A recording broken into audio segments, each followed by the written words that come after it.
Well, a good morning, happy Sabbath. Can we open with a word of prayer? Lord in heaven, we thank you for this holy Sabbath day. We thank you for bringing us together where we can honor and worship you. We ask that you be with me as I speak today and share some thoughts. I also ask that you be with all those present. Um, may there be something said that may encourage them in their walk with you. We thank you again for Christ who has died for our sins. And we're just grateful for having this opportunity on this Sabbath day. Amen.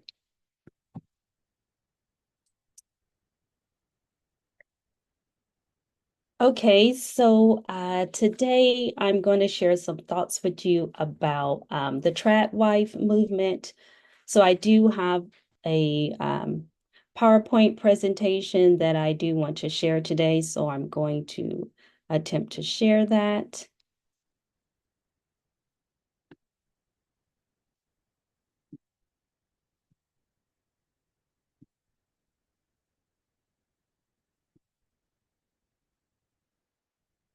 Okay.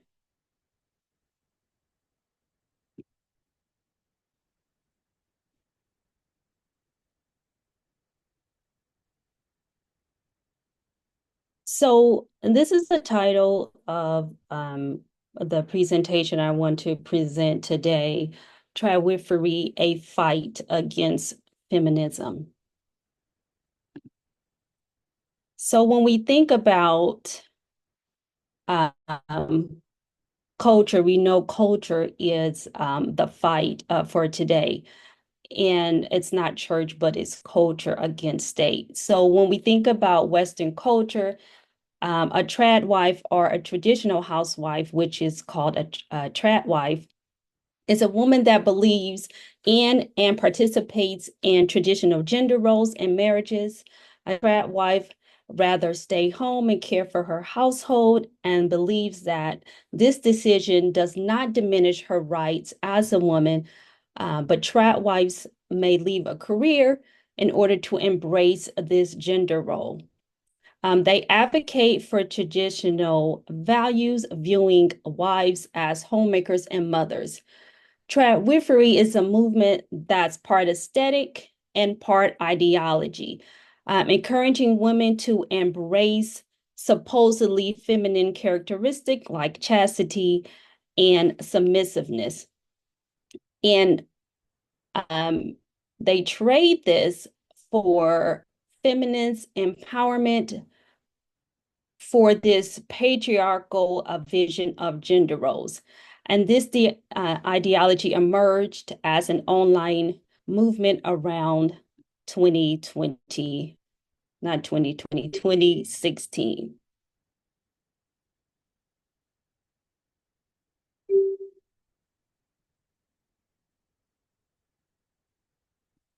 One moment, I'm trying to get here we go.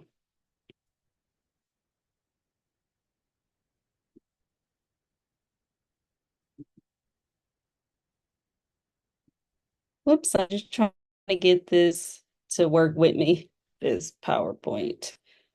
But okay, so according to Google Trends online searches, this term trad began to rise in popularity around the mid 18 and mid 2018 and experienced high levels of engagement really around the 2020s. The traditional trad wife aesthetic has since spread throughout the internet in part through social media, featuring women extolling the virtues of behaving as an ideal woman. Now, trad wives use their platform to guide red-pilled women to embrace traditionalism and patriarchy, but to shun feminism. And they use marketing strategies and influence to grow this online movement. And with the rise of TikTok, younger girls are now partaking in a lot of this content. Now, Generation Z, those born after 1996, which can also be known as Zoomers, is a cohort of internet natives. Scarcely aware of the pre-internet reality. They were raised in this lean-in era of feminism and are immersed in a constant stream of web information. They also statistically skew more progressively, are less intent on fixed gender roles, and are more ethnically diverse and queerer than most generations before them. But amid this overall trend of this greater progressiveness, a subsection of far-right Gen Z women is mounting its own social media backlash. Now, I just noticed someone post something, I think, in the chat. I'm not sure what that was, but at any time you can just jump in. So, did anyone want to jump in, make a comment? Yes, If happy you, Sabbath, Shelmika. How are you? oh, fine. How are you, Susan?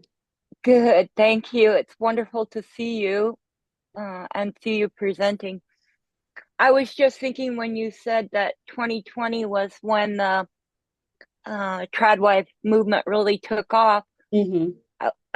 That was when everybody was put back in their homes, basically because of the COVID um, pandemic, right? Right.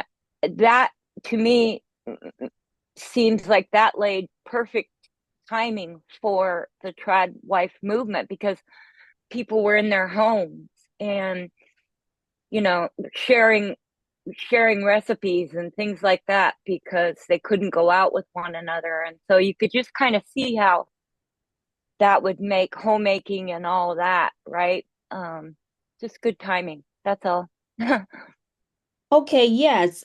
And that's when a lot of people really got on TikTok, right? And so they're at home, they're getting on these different social media platforms.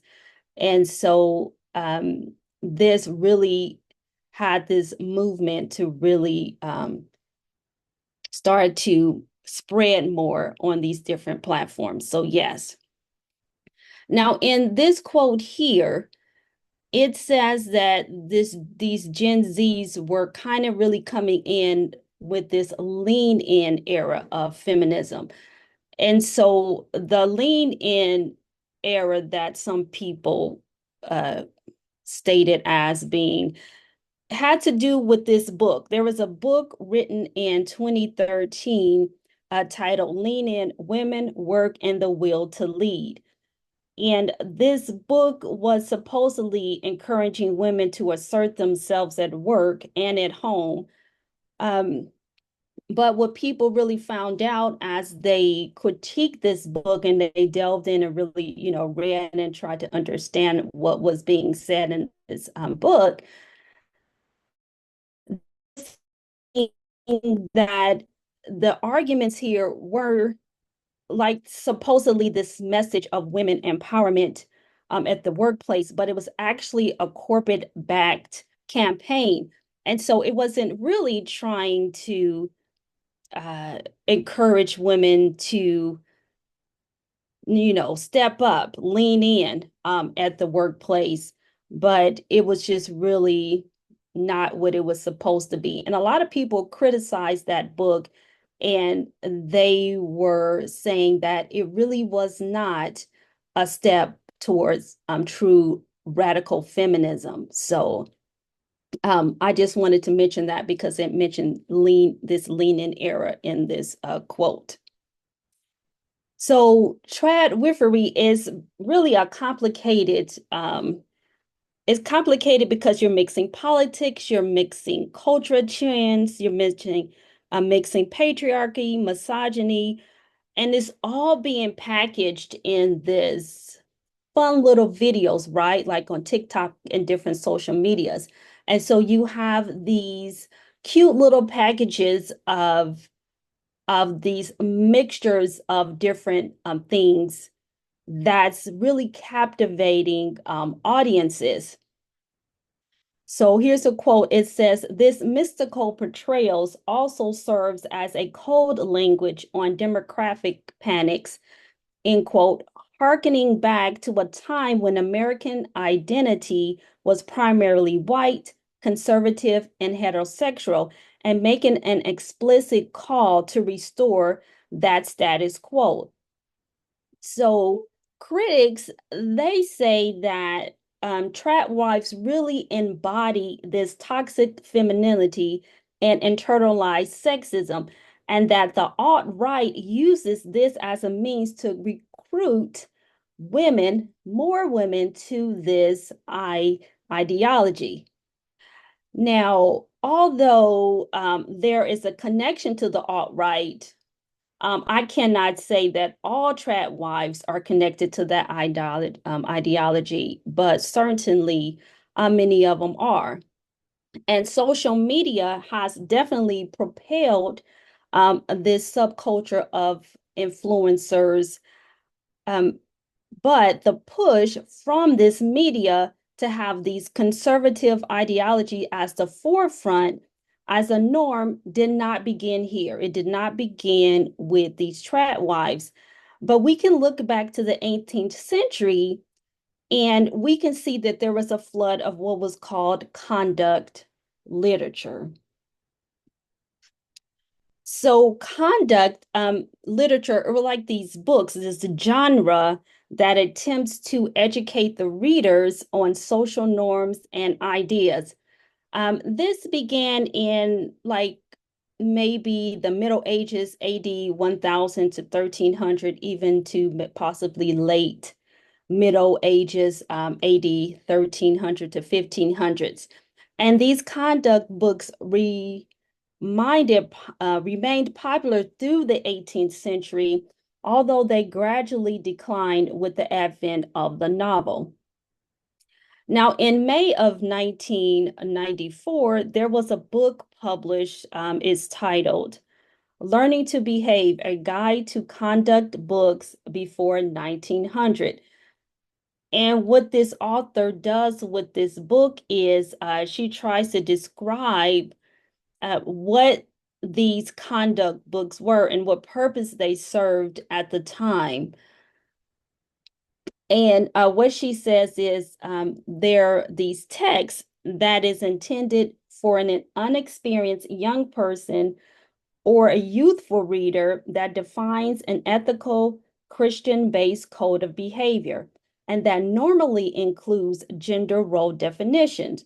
Thus, these conduct books embrace those texts who primarily aim is to describe and define a basically Protestant scheme of life, morals, and behavior in order to encourage ideal conduct in white, generally middle class children, young women, and young men. Now, it's also said of these conduct books that were more or less focused on young women, and they had ideas and topics that included responsibility, domesticity, the love of the home, religion, education, courtship, and marriage. And they also focus on women's duties to their husband and children, and these feminine qualities such as cheerfulness, humility, and submission. These books also adhere to traditional gender roles, placing greater emphasis on the etiquette and behavior of women and enforcing patriarchal structures within communities. So these books at that time, they kind of,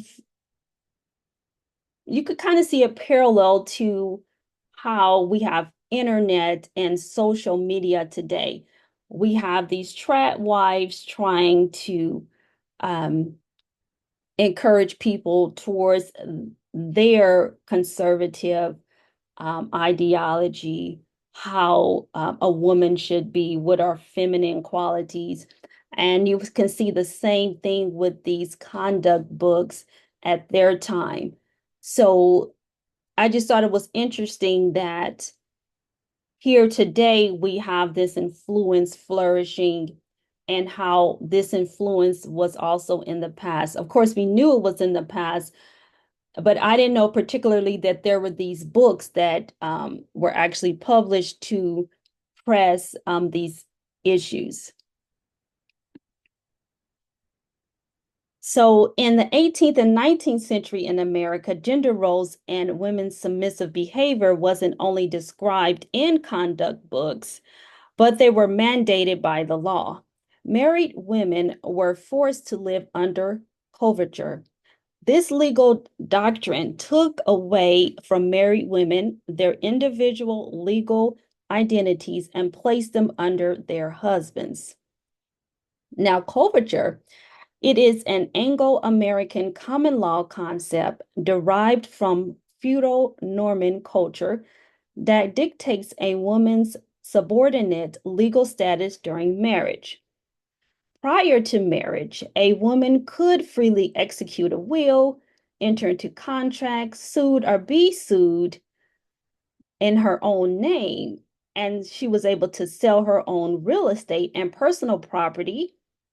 But once she married, however, her legal existence as an individual was suspended under this marital unity, a legal fiction in which the husband and wife were considered a single entity. The husband exercised almost exclusive power and responsibility and rarely had to consult his wife to make decisions about property matters. Coverture rendered a woman unable to sue or to be sued on her own behalf or to execute a will without her husband's consent and unless some prior specific provision separating a woman's property from her husband had been made. Stripped a woman of control over real property, real and personal property. So this coverture played a part in adding more damage to women's rights. Domestic abuse was even condoned as a corrective measure in marriage, and the ability to obtain a divorce was limited. And so we even know today that this concept or this idea of limiting a divorce is also been coming up, and that this fight against no fault marriages. So again, it's here in history, historically, we can see the same concept, and it's again coming up today.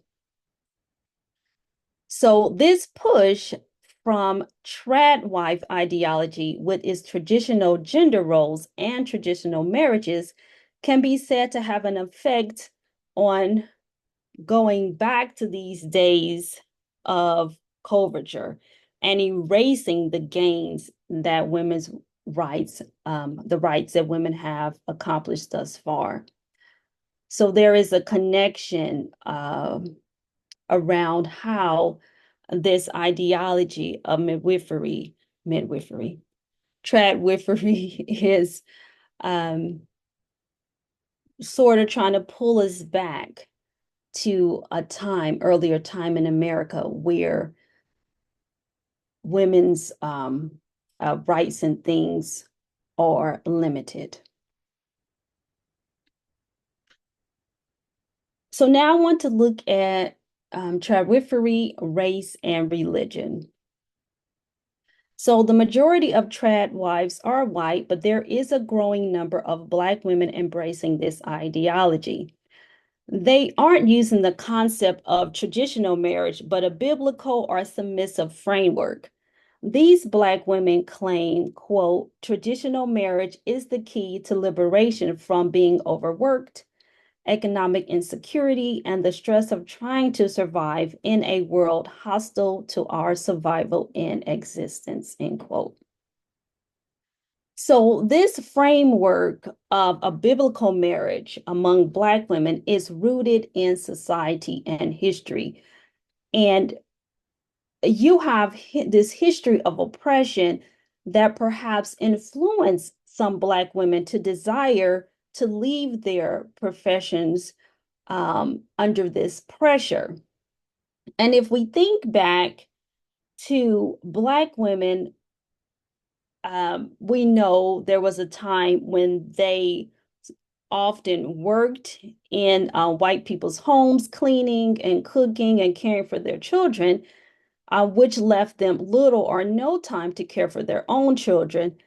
So this dynamic also plays a part in this trad wife ideology, because now women today, Black women, they think, okay, I can make this decision now. I can make a decision for myself to stay home and care for my children instead of days in the days past where it was not too many options for Black women to gain employment. And so that was a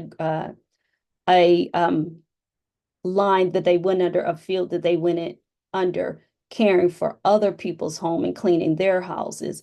So some Black women today are thinking that this trad wife movement is very appealing. It really appeals to them because they think that they're making their own decision. They are saying, hey, I know there was days past where the decision was more or less made for us, but today I can make this own decision. So they feel like they have some kind of freedom to make this decision.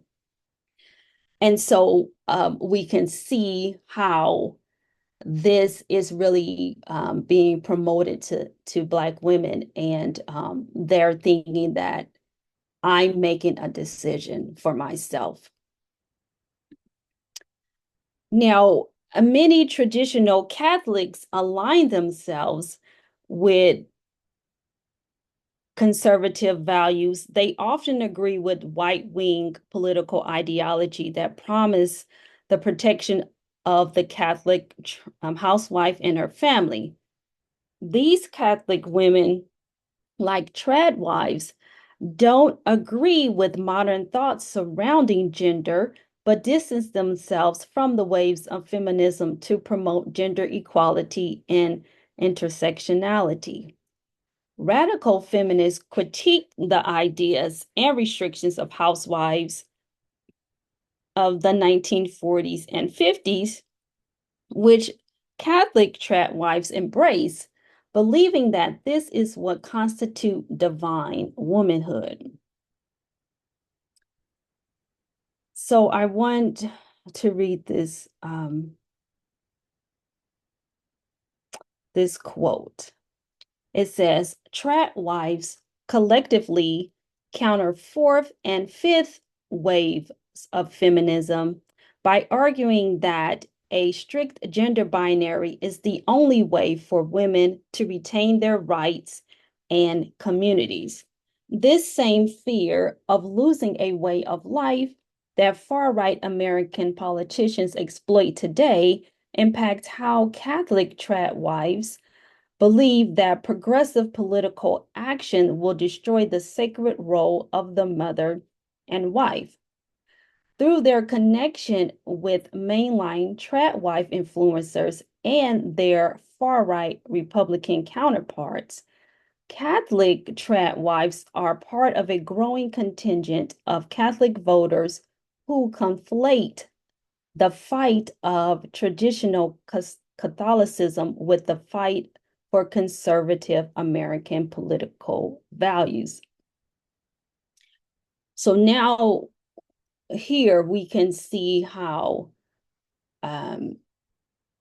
trad wives, how they are promoting this conservatism, conservatism, but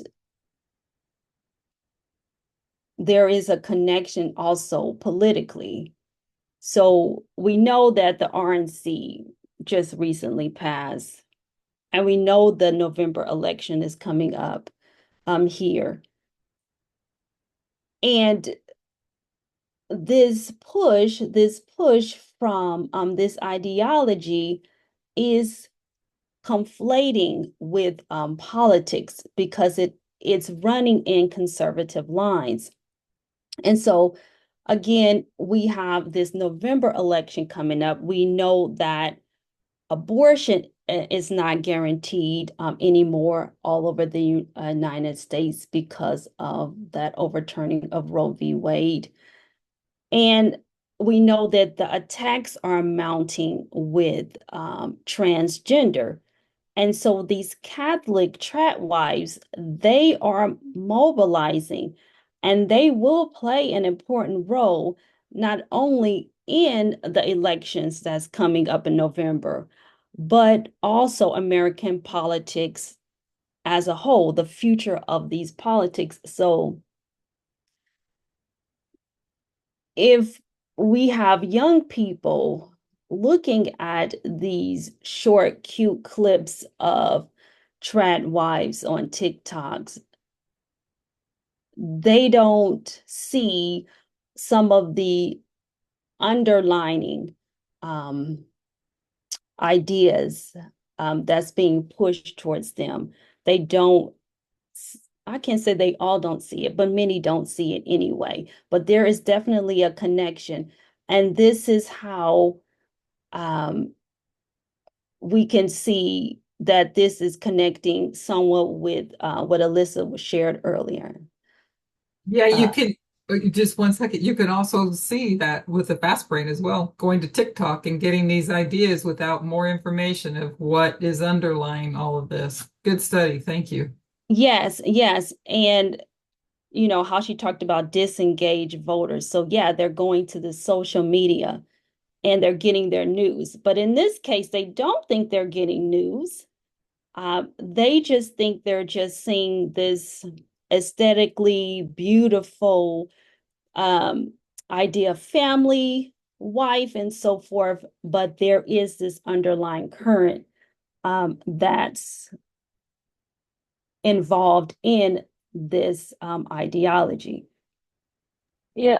Shelmika, it's trendy. It right? So it it promotes like it's cool Hmm. and the nostalgia of it all. Yeah, A lot of times when society gets really chaotic and difficult, people want an escape from that and they want to return to what they think was the good old days. Not that they were the good old days, but yeah. yeah, so there's that nostalgic pull too. Right. No, yes, yes, you're correct. Yeah, I agree with that.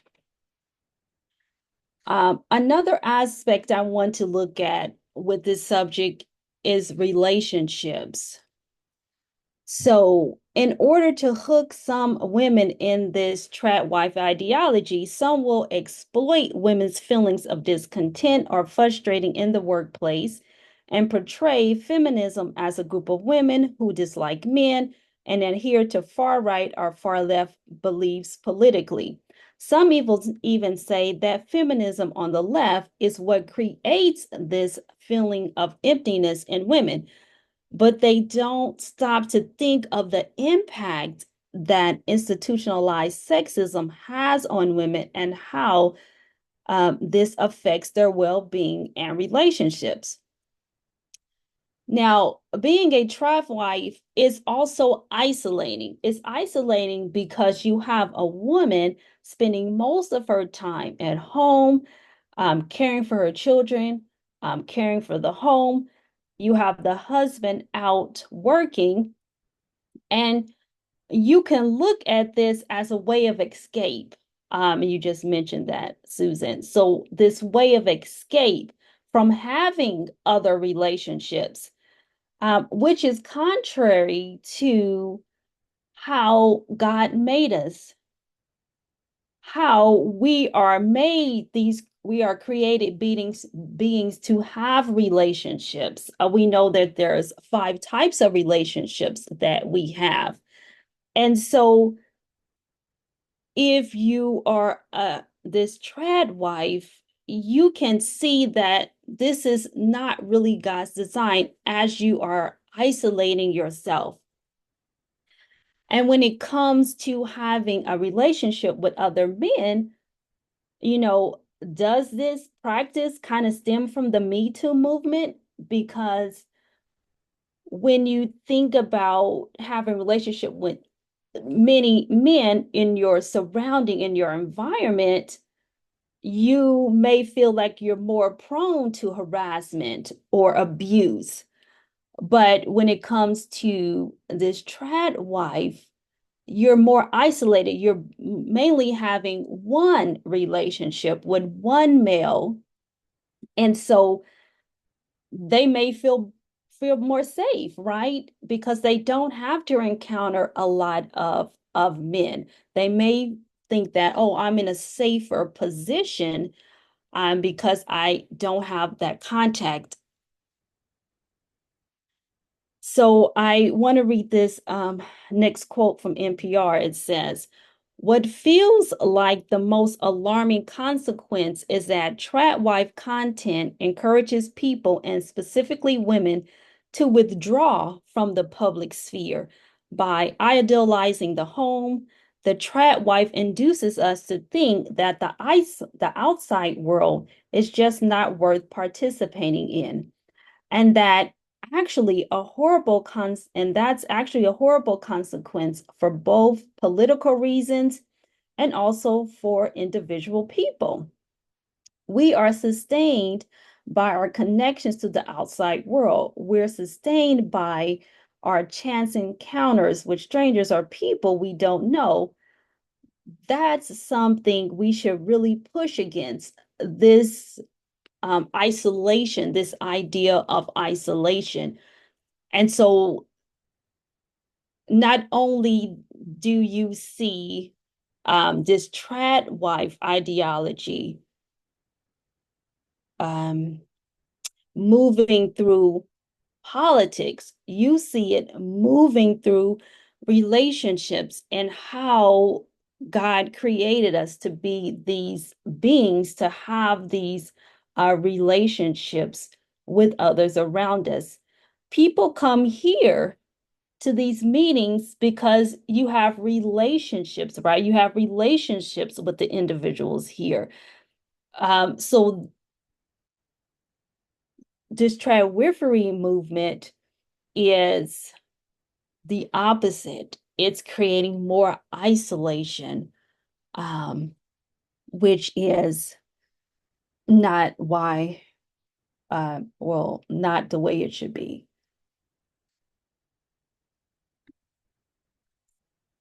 So now I want to mention trad wives and SAHGs. And SAHGs stands for stay-at-home girlfriend. So she lives off her boyfriend's income and does her part by doing things around the house. This emerged in around 2022 after the rise of Tradwifery. So we see here that it's not only married couples that are embracing this ideology. It's also people who are not married, people that are saying, okay, I can do the same thing. I just don't have to be married. So you just have this other layer of people who are practicing these similar concepts as trad wives. Now, these trad wives and SAHGs, they often opt into something called a soft life. So I want to read about what a soft life is. It says the soft life intentionally pursues an easy and peaceful life. A soft life is a lifestyle of comfort and relaxation with minimum challenges and stress. The ultimate goal is to thrive and enjoy life without having to endure hardships, pain, or burdens. Soft life is not about flamboyant expressions of materialism or wealth typically associated with a life of leisure, but instead what the day-to-day life of ease could look like. So you have this life that is supposed to be more peaceful and this slow living. And so you're seeing this trad wife movement also pulling in these other groups of people who are not married but trying to do the same thing. And then some opt into this, what is called soft life. And this soft life, um, is kind of, this soft life is really like you're pulling back. You're pulling back from your relationships. Yes, some people are pulling back from maybe the workplace and things like this. So it is really appealing because you're having this influence over people saying that, hey, you're going to work every day, you're working hard. Hey, why don't you just, you know, stay home? Why don't you want to be more peaceful?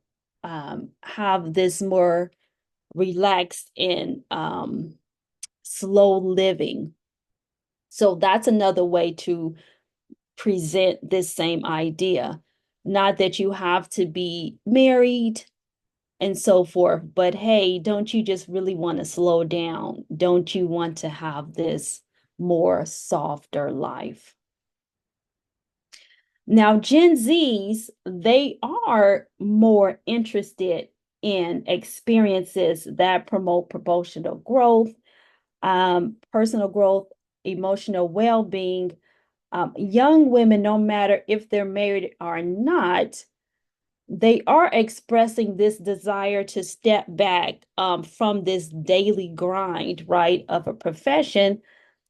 And so you can see here how these Tradwife and SAHGs are influencing these ideas of having young women pull back. And I wanted to look at, is this happening? Are more young women pulling back from the workplace? And I did find this paper that was published in 2023 by the National Bureau of Economic Research. And its results were saying that really high earning men with higher education are scaling more back from work. And I want to read from this paper. It says the pandemic may have motivated people to reevaluate their life priorities and also gotten them accustomed to more flexible work arrangements, leading them to choose to work fewer hours, especially if they can afford it. The researchers wrote the decline in hours worked per worker between 2019 and 2022 was larger for men than women. Among male workers, the decline was larger for those with a bachelor's degree than those with less education, and for prime age workers than older workers. Furthermore, the hours declined by more for workers who already worked longer hours and had higher earnings. So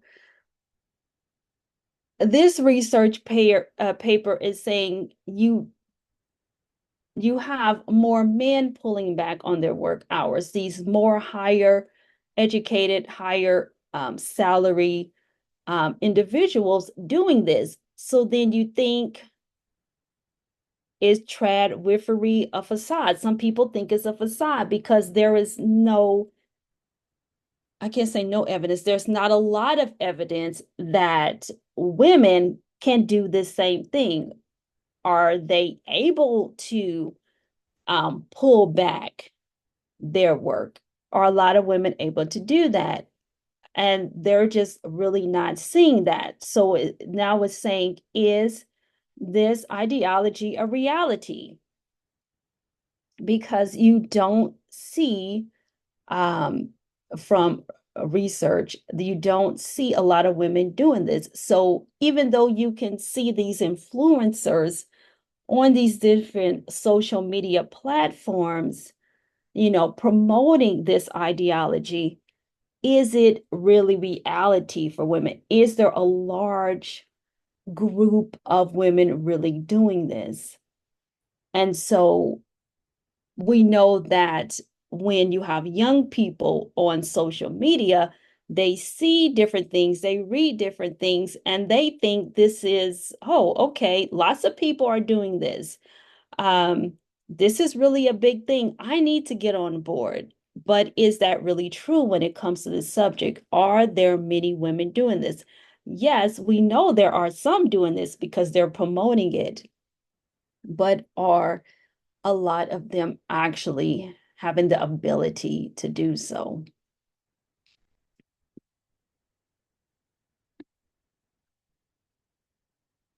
So the next concept I want to think about when it comes to this idea is a conservative work.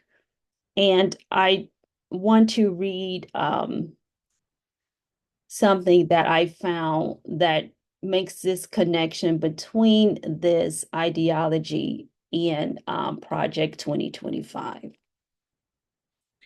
So it says the Heritage Foundation's Project 2025 is a nearly 900-page political agenda for the next Republican president. It's dominating headlines for its regressive and alarming agenda. Some standout proposals includes dismantling climate protection, dissolving whole departments like education and commerce, and putting draconian restrictions on abortion and gender-affirming care. But embedded in the framework of this document is a vision for a social overhaul that centers the kind of gender roles and family structures that trad wives have been promoting all along.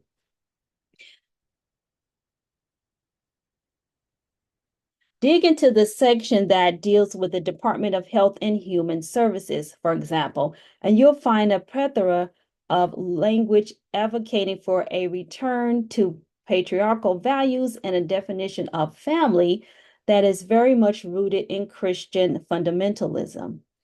The section calls for the next Republican president to maintain a biblically based social science reinforced definition of marriage and family. This vision is echoed in specific policy imperatives.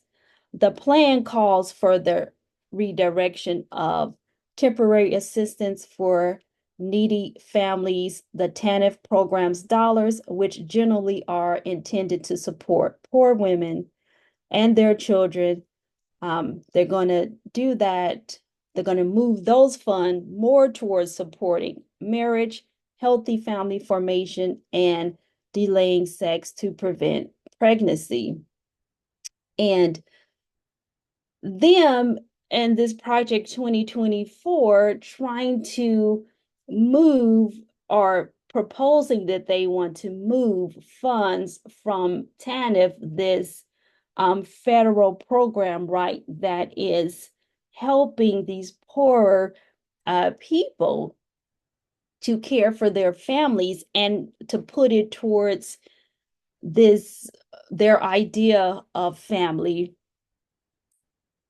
I think is is quite terrible because you just couldn't not even imagine how many people will be affected by um, not being able to care for their household. And we know there has been a history of lots of people taking advantage of this social network programs, but there are many, many people who do really need it. And this proposal through this Project 2025 to take that away would only really strongly affect the poor classes, which I think is horrible. Within the Healthy Marriage and Responsible Father program, Project 2025 calls for the prioritization of faith-based programs and allocating grants and encourages programs that affirm patriarchal gender roles. The project's authors want to entirely eliminate Head Start program, which provides support to low income families, but do not suggest a replacement. And I know a lot firsthand about Head Start program because I used to work for a Head Start. And Head Start program, again, is another federally funded program geared to these lower class families that it's like serving multiple purposes. One is it's serving as an educational tool because the children are in the classroom. Two is servicing as a childcare because they're able to be there during the day where the parents try to work. And three is serving as this nutritional factor because the children get fed. And just eliminating this program, which is for 3 and 4-year-olds, I'm just not really for that. Again, I worked for Head Start in the past, and I witnessed firsthand how these low income families really um, were just blessed by these programs because they were free. Their children got some instruction. They were able to go to work, go to school, and so forth, and have free childcare. And so um, there's lots of things in this Project 2025, as we know, is just not the way to go. But I'm really speaking on these last two things with the Head Start and the TANF program because I have had experience with working with both of those. So I understand the impact of pulling these programs could be. Quick comment. Mhm. My daughter went to Head Start, and it was such a blessing, Yeah. Shelmika. And the bus came right to the Mhm. house, right to the front Yeah. door. Yeah. And there was no way I would have been able to have afforded that, for her. And plus, it helped me Mhm. because the local school that my daughter was in, we had meetings, and they nominated me and elected me to be a policy council representative for Head Start. So then I was paid a stipend. I was Mhm. educated about, like parliamentary procedure and how to write bills to your local congressman, and, invaluable what they gave. And it's just frightening what you're laying out because it's so seductive, this Mhm. idea of having comfort in the Tradwifery and peace or safety. I was thinking peace and Yeah. safety message, because the women want to be kept safe. Right. And yeah, wow, very excellent information. Thank you, Shelmika. Yeah, you're welcome. Hey, And can I add something too? Can I add yes. something to what both of you are saying? Because I'm sitting here thinking about you brought up Gen Z earlier, and Mhm. these would be younger than obviously younger than me, and wanting to be stay-at-home girlfriends. at a Yeah. time when young males, I think they age them from like 19 to 29, 30, somewhere in there, are flocking to the far right. Yeah. So while these young women are wanting to be stay-at-home girlfriends or the trad wife, you've got the young men that are flocking to the misogyny of the far right, where Yeah. there's dominance and control. A deadly, um, outcome there for many. Yes, it is. It is a deadly outcome. And but again, there's these Gen Zers are so engrossed with social media that all they see are these pretty images. That's where the aesthetics come in, right? This promotion of beauty is what they see. And so they think that, yes, I want to have this type of life, this soft life, this to be this girlfriend, and they just don't see the underlying thing. And to go back to Susan's comment, yeah, when I worked for Head Start, just like you said, you were a parent and they brought you in. I saw that as well. So the program didn't only help the children, they helped many of the families with employment, like they gave you a stipend. I saw that firsthand, and I know that that is also a benefit of the program. They do pull in several of the parents. And then all that does is it gives them, work experience. It gives them more economic security because they get some kind of form of payment, or they may even hire them like as a permanent position. So, Yes, builds confidence too. mhm, yeah. So it's a lot of aspects from these different programs that they want to gut because they want to focus on what their idea is of family. Because what is the ultimate goal? The ultimate goal is to get the women to stay home. If you don't have childcare, if you can't do anything with your 3-year-old, what are you going to do? You're going to stay home, you know. So okay, this here on the screen says, when you add up the effects of these policies and the dozens more like them that like them included in the document, you get this Reaganite agenda that places the entire burden of providing or paying for child care back in the hands of parents, centering the nuclear family as the ultimate purveyor of childcare in America, as opposed to the social safety network. This is also the role of the trad wife. She does not work, her public life is virtually non existent, and her kids are frequently homeschooled. She's a one woman social safety network, just how conservatives like it. So you have Tradwives and Project 2025's illustrating how this political and cultural avenues can try to prop up this system as they attempt to gain more control because they believe they're losing this control.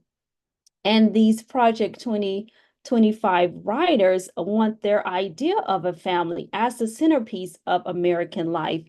And Tradwives, um, they're promoting this patriarchal structure to these women online. And again, it's not always easily seen.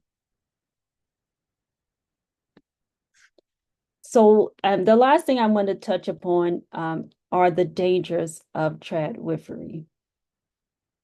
And I'm looking at the time. So through the waves of feminism, traditional gender roles have been challenged as the fight for equality is taken up. But psychological research suggests that the increased push and adherence to tradwife ideology threatens gender equality and feminism. So I read a few studies about this psychological effects. One was Psychology of Women Quarterly Study. It was titled Doing Gender for Different Reasons, Why Gender Conformity Positively and Negatively Affects Self-Esteem. So I want to read something from that study. Investing in societal gender ideas as promulgated by the tradwife movement has been shown to instigate pressured motivation and thereby affecting self-esteem adversely. The pressure to conform to rigid gender norms, often strongly perpetuated by tradwives, can create a psychological burden that compromises individual well-being. The expectation to fit into predefined and taxing roles may lead to feelings of inadequacy or failure if one falls short of these ideas, fostering a negative impact on self-esteem. Conversely, the study reveals a positive correlation between privately valuing one's gender identity, which is associated with elevated levels of positive self-esteem. When individuals embrace their gender identity as a personal choice, detached from external pressures, they are more likely to engage in behaviors that align with their authentic selves. This autonomous motivation fosters a sense of empowerment, positively influencing self-esteem and overall psychological well-being.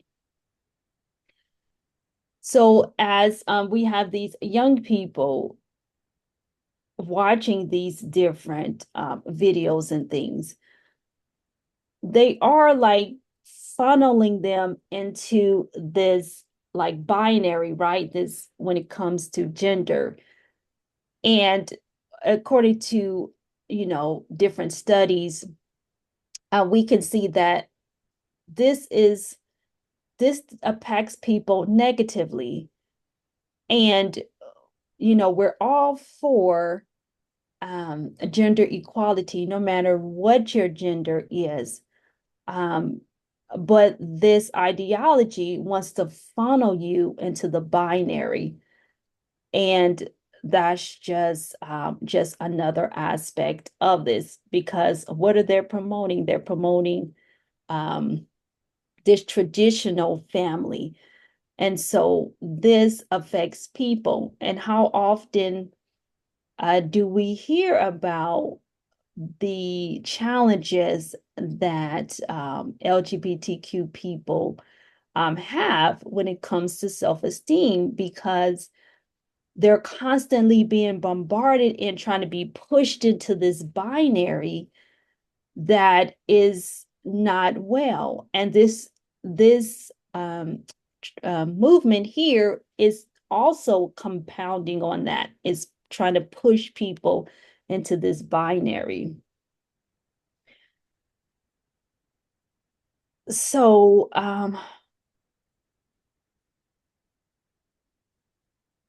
I just want to say some closing thoughts. I found this here, this quote, which says, the last and often underrepresented factor drawing Gen Z women to Tradwifery is the fear of imminent collapse. Collapse, as an all-encompassing term, includes mass displacement, economic depression, food scarcity as agriculture production fails, political upheaval, the end of non-renewable resources, disease, war, and irremediable climate change. Cottagecore, dreaming of finding a stable microclimate in which they can own a house, grow their own food, and live this happy life. So you have, again, this kind of peace and safety. Lots of people on social media being fed of all what could go wrong, right? War, disease, and economic depression. And they want to fall back into what some call cottage core, just this moving out to this more simpler place where they can grow their own food. Kind of sounds like Adventism, right? Growing your own food, having this happy life, and just isolating yourself, pulling back from your environment. Now, of course, from a white nationalist point of view, the return to a rural lifestyle makes obvious connections with colonization and frontierism, harkening back to cultural beliefs like manifest destiny and racial civilizing as a justification for European expansion. As trad wives strongly appeal to white supremacist accelerationists who welcome the collapse of society in order to return to a white dominated patriarchal status quo. So we see that this movement, this ideology, is promoting this patriarchal status quo. And it's packaging it in these beautiful little short bites to sell to anyone who would watch it.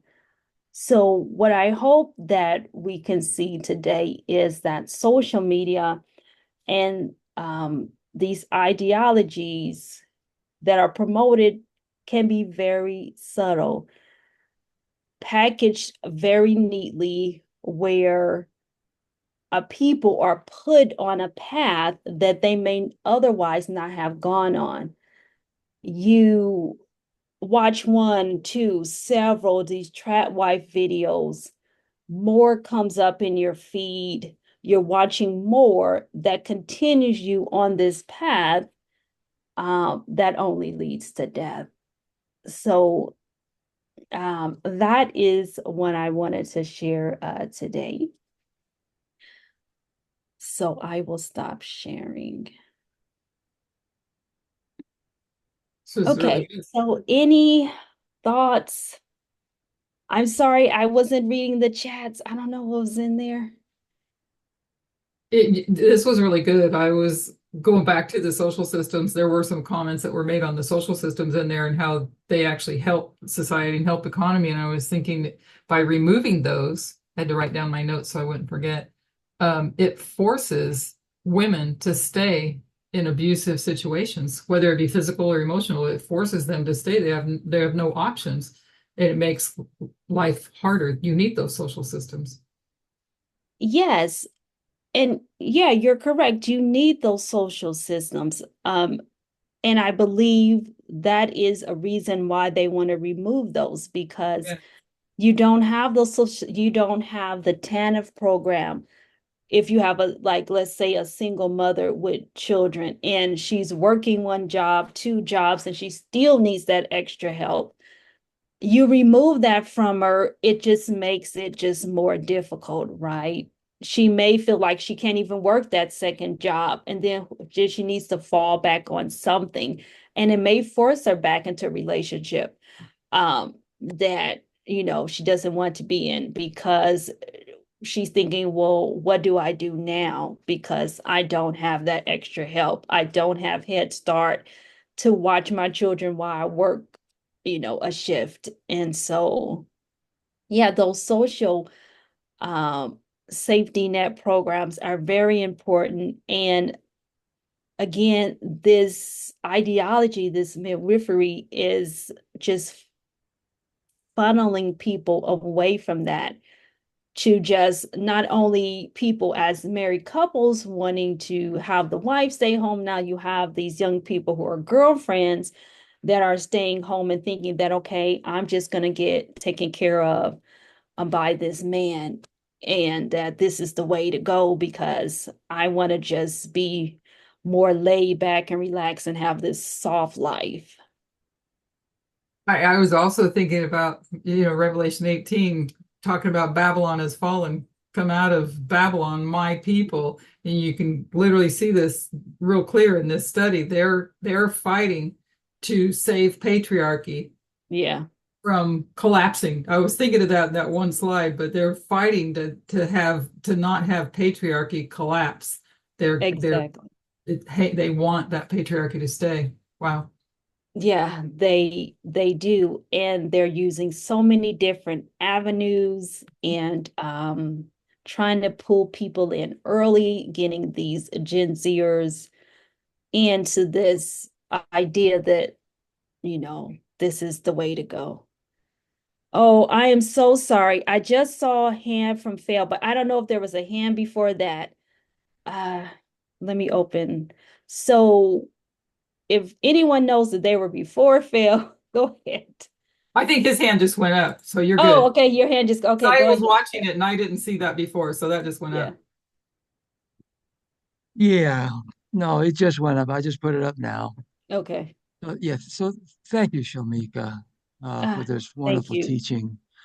Yeah, so what connection I made to your study of Tradwifery and stay home girlfriend Mhm. is the Laodicean condition. And what I mean by that is that there's a lot of um, Seventh-day Adventists in the traditional Adventist setting. They feel like they have no work to do, right? It's all about relying on God. It's all about, Mhm. God will take care of it, right? We used to have that mentality, right? We don't understand. Oh, just have faith, just believe, and just pray hard enough. Or Mhm. there's no work on our part to uh, to be involved, and that's what this your presentation uh, remind me of, because that's what we used to believe. We used to believe in fairy dust, right? Um, God will sprinkle the fairy dust and make all things good, and that's what this trad wife is portraying. Mhm. But we in this movement, you know better. Right? We there's plenty of work, not only as observers but as actors. There's a lot of work for us to do. I was reading Step to Christ as Elder Parminder has advised, and um, Ellen White, she mentions that Jesus helps, um, where we are to give our utmost, our very best, all that we can do, 100% of our energy. And when we can't give any more, that's when Jesus helps to Mhm. do the rest. Mhm.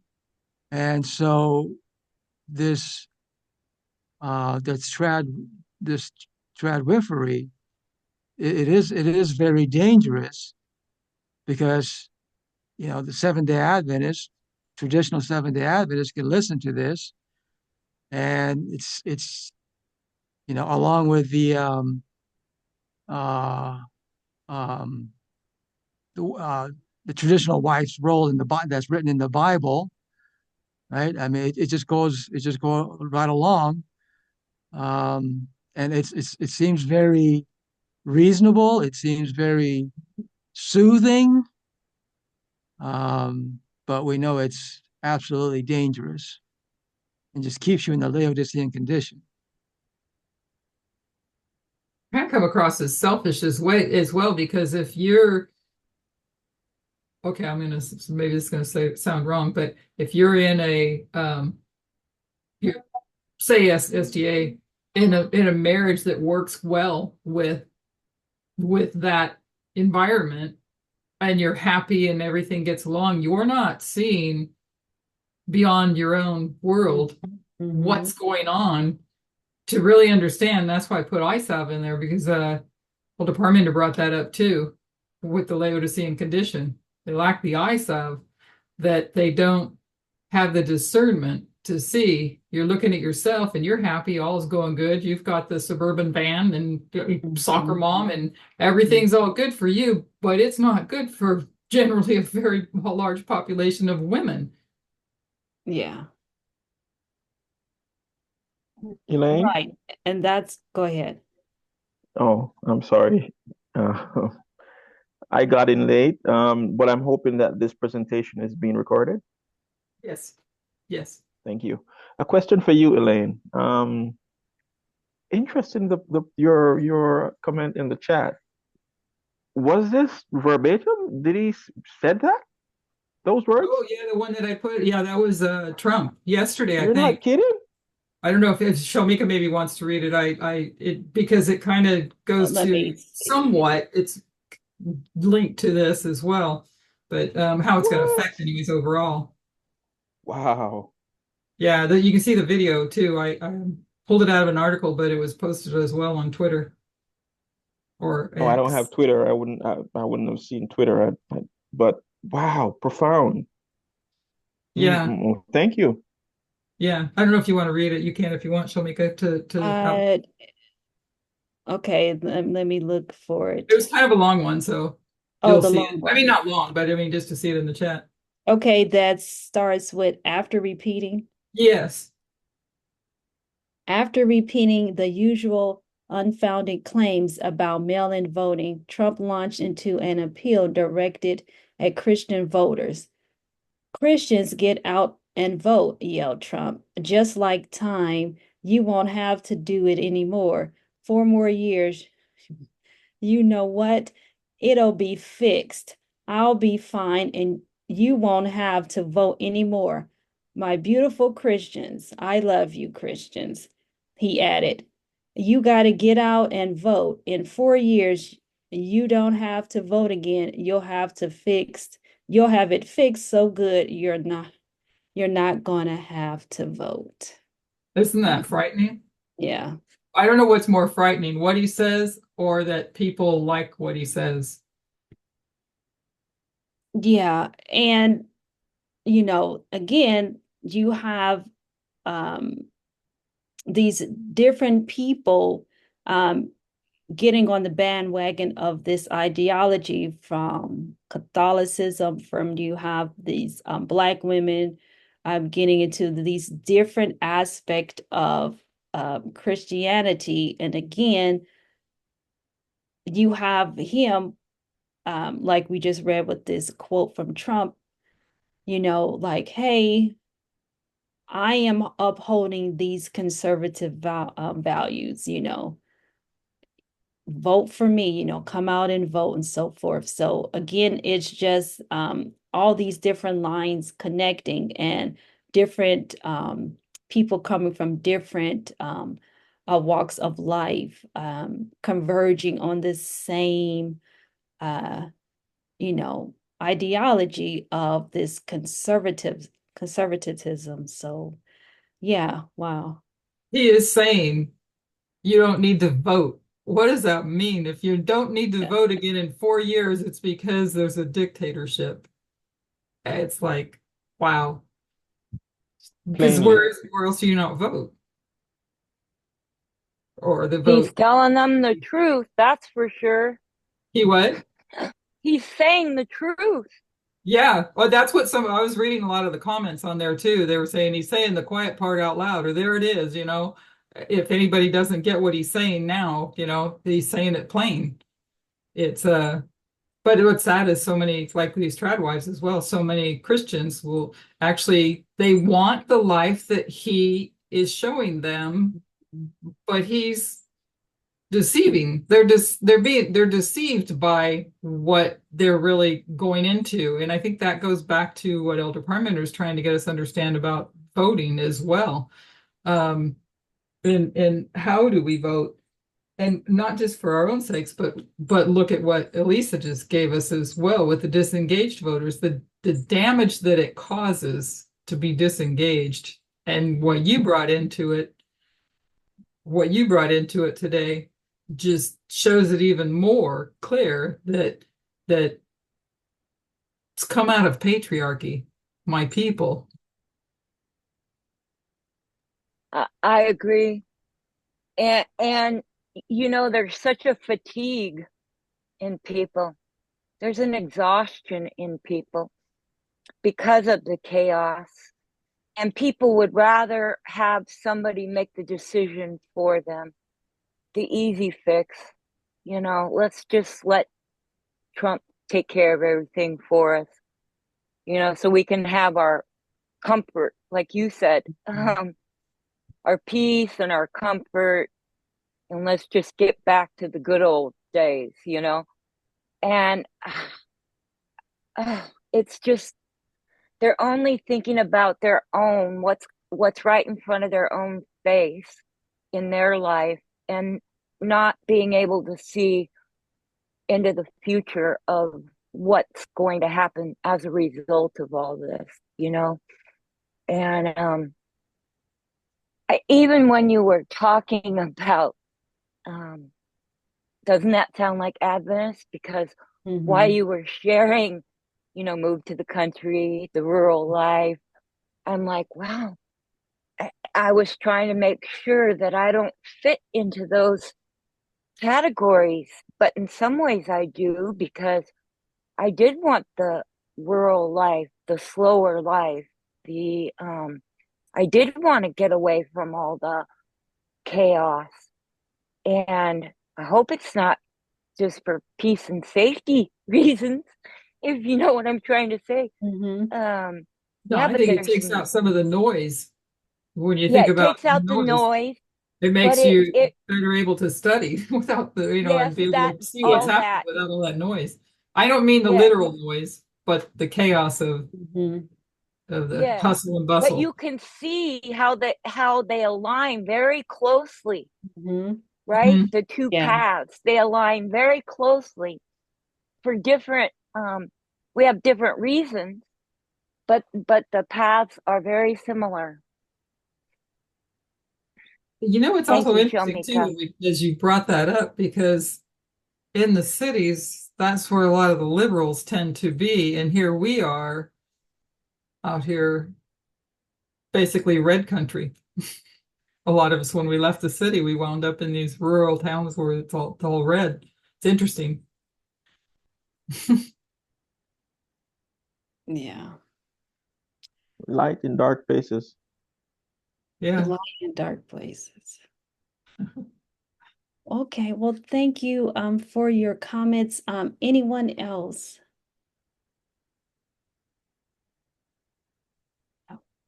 Okay, well, let's close in a word of prayer.